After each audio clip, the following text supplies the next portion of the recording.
극도로 이례적이었던 대법원의 이재명 후보 선거법 심리 속도전에 브레이크가 걸렸습니다.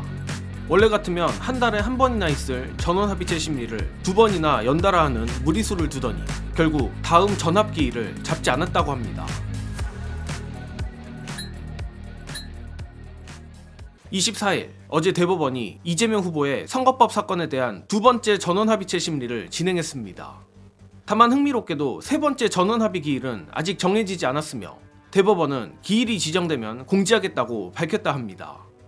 일단 이번 소식 자체만으로 좋다 나쁘다 확언을 하기는 애매하지만 정예능 판단에는 좋으면 좋았지 나쁠 게 없다고 보며 대체적인 민주 커뮤니티들 분위기도 비슷합니다.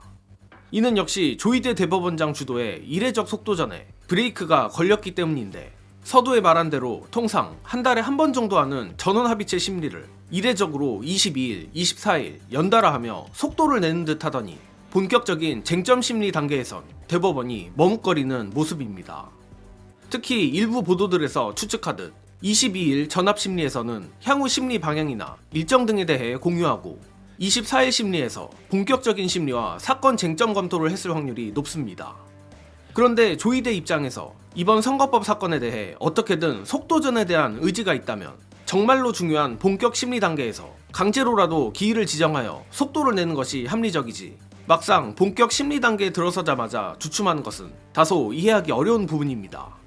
물론 이에 대해서 여러가지 추측이 가능하겠지만 정예능이 생각하기에 가장 유력한 이유는 아무래도 대법관들의 의지라 보는데 일부 대법관들이 조희대가 주도하는 속도전에 기대만큼의 호응을 안 해주는 것 같다는 것입니다. 가뜩이나 이번 일로 조희대의 대선 개입 역풍이 거세지고 대법원이 의도적으로 헌재를 견제한 것 아니냐는 관측이 나오는 등 대법원이 대중의 관심을 받는 데는 성공했으나 그 관심은 절대로 좋은 의미의 관심이 아니고 대법원들 딴에는 굳이 무리해서 좋을 게 없다고 판단했을 가능성이 높습니다.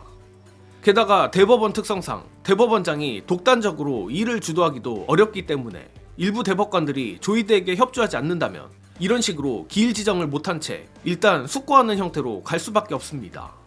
또는 이런 추측이 아니더라도 사건 쟁점에 대해 각 대법관들이 충분히 생각을 할 시간을 가지자는 의미로 다음 기일을 안 잡은 것일 수도 있겠지만 이는 이미 충분한 시간을 가지자는 것 그 자체로 속도전이라고 할 수 없는 것입니다. 고로 이러한 추측들이 맞다면 조희대 대법원장이 자신의 의도와 다르게 흘러가는 여론도 그렇고 일부 대법관들의 신중론에 가로막혀 한 발 물러선 게 아닐까 하는데 심지어는 대법이 아예 이재명 후보의 짐을 털어주려는 것 아니냐는 추측에도 점점 힘이 실리고 있습니다.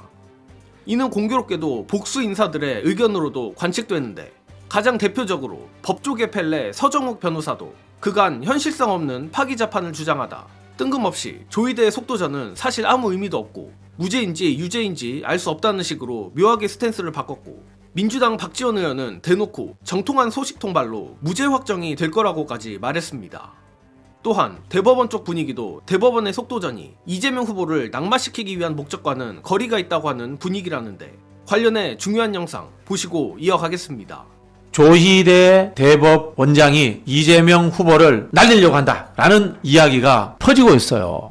이거는 그냥 제 추론을 넘어서서 대법원 쪽의 법조에 제가 취재를 한 겁니다. 두 가지 이유입니다. 첫 번째, 국가적인 중대사, 정치적으로. 그렇기 때문에 전원합의제로 가자. 두 번째, 헌법에 있는 표현의 자유와 선거법에서 규정한 정치인의 말의 자유의 기준을 대법원이 판례로 한번 남겨보자. 라는 두 가지 취지가 있었다라고 합니다. 자, 첫 번째.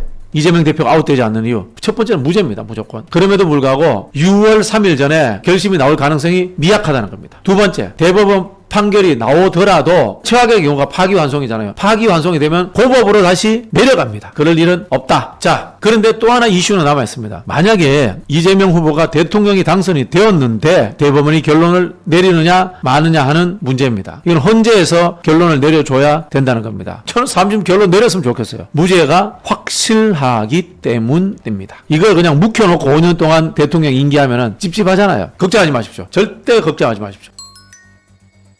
마침 오늘 새벽에 나온 한겨레 보도도 이에 힘을 실어줍니다. 이재명 후보의 항소심 재판부가 무죄를 주면서 인용한 판례가 다름 아닌 불과 6개월 전 대법원 판례라는 것입니다.